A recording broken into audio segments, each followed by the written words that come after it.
कैसी कैसी बहकी बहकी बातें।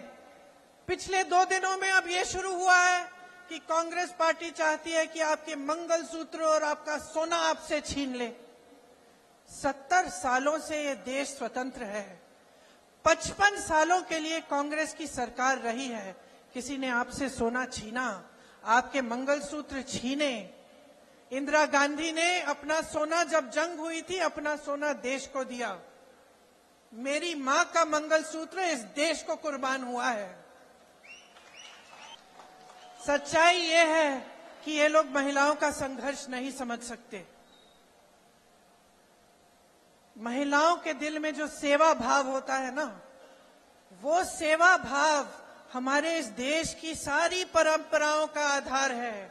वही सेवा भाव, वो जो महिला जो रात को सोएगी नहीं जब तक सारे नहीं सो जाएंगे घर में, वो महिला जब परिवार में संकट आता है, पैसों की कमी होती है, तो वो अपने गहने गिरवी रखेगी। वो भूखी सोएगी लेकिन किसी और को भूखा नहीं सोने देगी। उसका संघर्ष ये लोग नहीं जानते। इष्टपड़ती देश हैरानी से देख रहा है। इतनी बड़ी बड़ी समस्याएं हैं। आप यहाँ बैठी हैं, मैं जानती हूँ यहाँ से जाएंगी, देर हो रही है, काफी महिलाएं चली भी गई हैं क्योंकि घर जाना है, काम करना है, बहुत देर हो गई है, खाना पकाना है, लोगों को देखना है, चाहे आप जॉब कर रही हैं, कुछ भी कर रही हैं। इतनी महंगाई है, इतनी बड़ी बड़ी समस्याएं हैं। तमाम बच्चे बेरोजगार घूम रहे हैं, आपने मेहनत से पढ़ाया, शिक्षा दिलवाई। इतनी बड़ी समस्याएं हैं और इतनी छोटी छोटी स्तर की बातें हो रही हैं।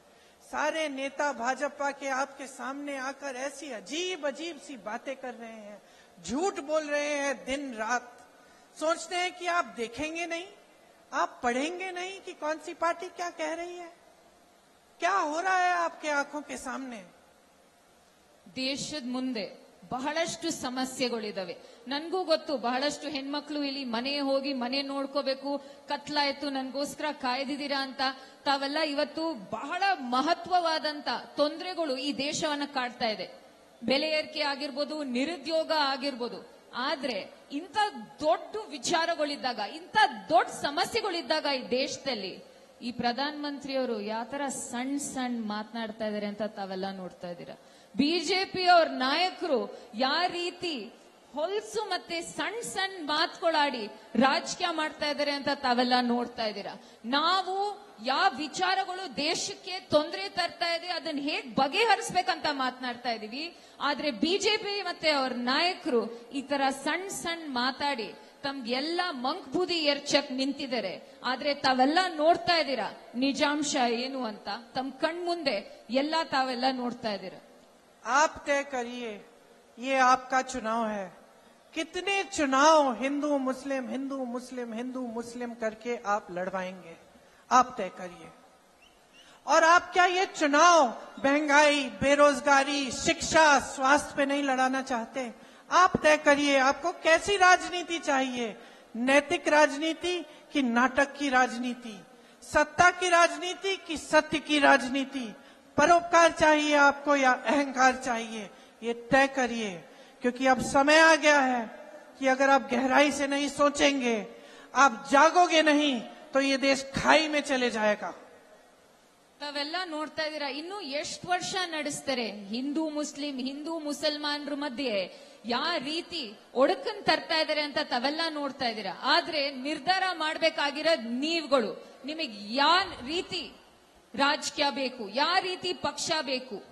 ನೈತಿಕತೆಯ ರಾಜಕೀಯನೋ ನಾಟಕದ ರಾಜಕೀಯನೋ ಬೇಕು, ಅಥವಾ ನೈತಿಕತೆಯ ಪಕ್ಷ ಬೇಕು, ನಾಟಕ ಮಾಡೋಂತ ಪಕ್ಷ ಬೇಕು, ಸತ್ಯ ಹೇಳೋಂತ ಪಕ್ಷ ಬೇಕು, ಸುಳ್ಳು ಹೇಳೋಂತ ಪಕ್ಷ ಬೇಕು ಅಂತ ನೀವುಗಳು ನಿರ್ಧಾರ ಮಾಡಬೇಕು. धर्म ने क्या सिखाया है? भगवान राम को हम क्यों पूजते हैं? क्योंकि उन्होंने सेवा की, प्रजा की, और वो एक नैतिक, भगवान राम नैतिक थे, सत्य के पथ पर चले। ನಾವೆಲ್ಲ ರಾಮನ್ ಯಾಕೆ ನಾವು ಪ್ರಾರ್ಥಿಸೋದು? ಯಾಕಂದ್ರೆ ಅವ್ರ ಸೇವಾ ಮನೋಭಾವ ನೋಡಿ ನಾವೆಲ್ಲ ಪ್ರಾರ್ಥಿಸ್ತೀವಿ. ರಾಮ ಅನ್ನೋದು ನೈತಿಕತೆಯ ದಾರಿಯಲ್ಲಿ ನಡೆದಿದ್ದು, ಸತ್ಯದ ದಾರಿಯಲ್ಲಿ ನಡೆದಿದಂತ ನಮ್ ಶ್ರೀರಾಮ. महात्मा गांधी जी ने वही पथ पकड़ा जब उनको गोली लगी, हे राम करके लफ्ज निकले उनके मुंह से। उन्होंने पूरा स्वतंत्रता संग्राम सत्य के आधार पर लड़ा। ये एक अनोखा संग्राम था पूरी दुनिया में, और इसी के आधार पर, सत्य के आधार पर, नैतिकता के आधार पर और समानता के आधार पर हमारा वो संविधान बना जिसे ये बदलना चाहते हैं। ಮಹಾತ್ಮ ಗಾಂಧಿ ಅವರು ಕೂಡ ಅವರು ನಡೆದಿದ್ದ ದಾರಿ ಈ ಸತ್ಯದ ದಾರಿ. ಅವರಲ್ಲಿ ಗೋಲಿ ಹಾರಿಸಿದಾಗ್ಲೂ ಕೂಡ ಅವರು ಹೇ ರಾಮ್ ಅಂತ ಹೇಳಿ ಪ್ರಾಣ ಬಿಟ್ಟೋರು. ನಮ್ ಇಡೀ ಸ್ವತಂತ್ರ ಚಳುವಳಿಯಲ್ಲಿ ಮಹಾತ್ಮ ಗಾಂಧಿ ಅವರು ಸತ್ಯದ ಹಾದಿಯಲ್ಲಿ ಹೋದ್ರು. ಆ ಸತ್ಯವನ್ನ ಇಟ್ಕೊಂಡು ಸಾಮಾಜಿಕ ನ್ಯಾಯವನ್ನ ಮುಂದಿಟ್ಟು ನಾವು ಸಂವಿಧಾನವನ್ನ ತಂದಿಟ್ವಿ. लेकिन आज ये स्थिति है कि झूठ का बोलबाला है, सत्य को छोड़िए। रोज सुबह से शाम तक आप पूरा अपने सामने नाटक देखते हैं। सरकारें तोड़ी जाती हैं, पैसे खिलाए जाते हैं विधायकों को, सारी चीजें सब आपकी आंखों के सामने होते हैं। मीडिया दंडवत होके कहती है कि देखिए मोदी का मास्टर स्ट्रोक, मोदी जी ने किया, कोई और नहीं कर सकता। सारे गलत काम हो रहे हैं, आपकी आंखों के सामने हो रहे हैं, आप चुप हैं। विपक्ष चीख रहा है, चिल्ला रहा है, विपक्ष पर दबाव डल रहा है, मीडिया पर दबाव डल रहा है, न्यायालयों पे दबाव डल रहा है। जितने भी संस्थान बने थे आपके अधिकारों की रक्षा के लिए, सब दबाए जा रहे हैं। हम लड़ रहे हैं, आप कब लड़ोगे? ಸತ್ಯ ಅನ್ನೋದ್ ಬಿಟ್ಬಿಡಿ, ಬಿಜೆಪಿ ಅವರು ಪ್ರತಿ ದಿನ ನಾಟಕ ಮತ್ತೆ ಸುಳ್ಳು ಹೇಳ್ಕೊಂಡು ಓಡಾಡ್ಕೊಂಡು ರಾಜಕೀಯ ಮಾಡ್ತಾ ಇದ್ದಾರೆ. ಪ್ರತಿಯೊಬ್ಬರಿಗೂ ಗೊತ್ತು ಈ ನಿಜಾಂಶ ಏನು ಅಂತ, ಏನ್ ತಾಪತ್ರೆಗಳು ತಮ್ಮನ್ನೆಲ್ಲ ಕಾಡ್ತಾ ಇದೆ ಅಂತ ತಮ್ಗೆಲ್ಲರಿಗೂ ಗೊತ್ತು.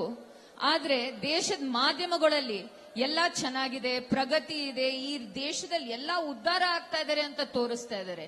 ಇವತ್ತು ನರೇಂದ್ರ ಮೋದಿ ವಿಪಕ್ಷದ ನಾಯಕರು ಮಾತ್ರ ಅಲ್ಲ, ಮಾಧ್ಯಮಗಳಾಗಿರ್ಲಿ, ವಿಪಕ್ಷ ಆಗಿರ್ಲಿ, ಉನ್ನತ ನ್ಯಾಯಾಲಯ ಆಗಿರ್ಲಿ, ಪ್ರತಿ ಒಬ್ರು ಮೇಲೆ ಪ್ರೆಷರ್ ತಂದು ಏನ್ ಸಾಧಿಸಕ್ ನೋಡ್ತಾ ಇದಾರೆ ಅಂತ ನೀವ್ ನೋಡ್ತಾ ಇದ್ದೀರಾ. ಆದ್ರೆ ನಿಮ್ ಹಕ್ಕಗೋಸ್ಕರ ಯಾರೋ ಹೋರಾಟ ಮಾಡಂಗಿದ್ರೆ ನಾವ್ ನಿಮ್ ಪರ ಯಾವತ್ತೂ ನಿಂತಿರ್ತೀವಿ. समय आ गया है कि आप अपनी लड़ाई लड़ना शुरू करें, अपने अधिकारों की लड़ाई, कि आप हर नेता को, हर राजनीतिक दल को, खास तौर से भाजपा को और प्रधानमंत्री जी को ये सिखाएं कि आपके मुद्दों पे चुनाव लड़े जाने चाहिए. ನಿಮ್ ಹೋರಾಟ ಇವಾಗ ಶುರು ಆಗ್ಬೇಕು. ನೀವು ಹೋರಾಟದ ಹಾದಿಲಿ ಮುಂದೋಗಿ ನೀವು ಪ್ರತಿ ಒಂದು ನಾಯಕರಿಗೆ ಈ ಚುನಾವಣೆಯಲ್ಲಿ ತೋರಿಸ್ಕೊಡ್ಬೇಕಾಗಿರೋದೇನಂದ್ರೆ, ಈ ಚುನಾವಣೆ ನಮ್ಗೇನ್ ಕಾಡ್ತಾ ಇದೆ, ಏನ್ ಇಶ್ಯೂಸ್ ಇದೆ, ಅದರ ಮೇಲೆ ನಡಿಬೇಕು. ನಮ್ಗೇನ್ ತೊಂದರೆ ಇದೆ, ಈ ದೇಶಕ್ಕೆ ಏನಾಗಿದೆ, ಅದರ ಮೇಲೆ ನಡಿಬೇಕು ಅಂತ ತಾವು ತಕ್ಕ ಪಾಠವನ್ನ ಕಲಿಸ್ಕೊಡ್ಬೇಕು. मैं मोदी जी को चुनौती देती हूं, इस चुनाव को महंगाई, बेरोजगारी, शिक्षा की सुविधाएं, स्वास्थ्य की सुविधाएं पे लड़ के देखें. ನಾನ್ ನರೇಂದ್ರ ಮೋದಿ ಅವ್ರಿಗೆ ಒಂದು ಚಾಲೆಂಜ್ ಕೊಡ್ತೀನಿ. ಇವತ್ತು ಈ ಎಲೆಕ್ಷನ್ ನ ಬೆಲೆ ಏರಿಕೆ, ನಿರುದ್ಯೋಗ, ಶಿಕ್ಷಣದಲ್ಲಿ ಆಗ್ತಾ ಇರೋ ಕೊರತೆಗಳು ಮತ್ತೆ ಹೆಲ್ತ್ ಅಲ್ಲಿರೋ ತೊಂದರೆಗಳ ಬಗ್ಗೆ ನೀವು ಎಲೆಕ್ಷನ್ ನ ಬಂದು ನೀವು ನಿಂತ್ಕೊಳ್ಳಿ ಅಂತ ನಾನು ಓಪನ್ ಚಾಲೆಂಜ್ ಕೊಡ್ತಾ ಇದ್ದೀನಿ. इन 10 सालों में क्या किया है आपके लिए, कौन सी तरक्की लाए हैं आपके जीवन में, यहाँ खड़े होकर ये बताएं. ಈ 10 ವರ್ಷದಲ್ಲಿ ನಿಮ್ ಜೀವನದಲ್ಲಿ ಏನ್ ಪ್ರಗತಿ ತಂದಿದ್ದಾರೆ, ನಿಮ್ಗೋಸ್ಕರ ಏನ್ ಮಾಡಿದ್ದಾರೆ ಅಂತ ಇಲ್ಲಿ ಬಂದು ನಿಂತ್ಕೊಂಡು ಮಾತಾಡ್ಬೇಕು ಪ್ರಧಾನ ಮಂತ್ರಿ ಮೋದಿ ಅವರು. और मैं आपको चुनौती देती हूं, इस देश की जनता को, कि आप जागो, जागरूक बनो, मांगो अपना हक, अपने अधिकारों के लिए लड़ो और इस चुनाव को अपने बारे में बनाओ. ನಾನ್ ನಿಮ್ಗೆಲ್ಲಾರ್ಗೂ ಹೇಳೋದೇನಂದ್ರೆ, ಇದು ನಿಮ್ಮ ಹೋರಾಟ. ಈ ಚುನಾವಣೆ ನಿಮ್ಮ ಇಶ್ಯೂಸ್ ಮೇಲಾಗ್ಬೇಕು, ನಿಮಗ್ ಆಗ್ತಾರ ಅಂತ ಏನ್ ತೊಂದರೆಗಳಿದೋ ಅದರ ಮೇಲೆ ಆಗ್ಬೇಕು. ಇದೇ ನಿಮ್ಮ ಹೋರಾಟ. ನೀವೆಲ್ಲಾರು ಎದ್ದೇಳಿ ಎಚ್ಚರರಾಗಿ ಮುಂದ್ ಹೋಗಿ ಅಂತ ನಾನು ಹೇಳಕ್ ಇಷ್ಟಪಡ್ತೀನಿ. बहुत हो गया है, आपने बहुत देख लिया है, अब बदलाव लाओ, कांग्रेस के उम्मीदवारों को जिताओ. जैसे कर्नाटका में आपकी सरकार ने आपको काम करके दिखाया है और आगे भी आपको दिखाएगी, उसी तरह की सरकार केंद्र में लाओ ताकि आपके मुद्दे सर्वोपरि हों और आप सर्वोपरि हों. ऐसा ही होना चाहिए लोकतंत्र में.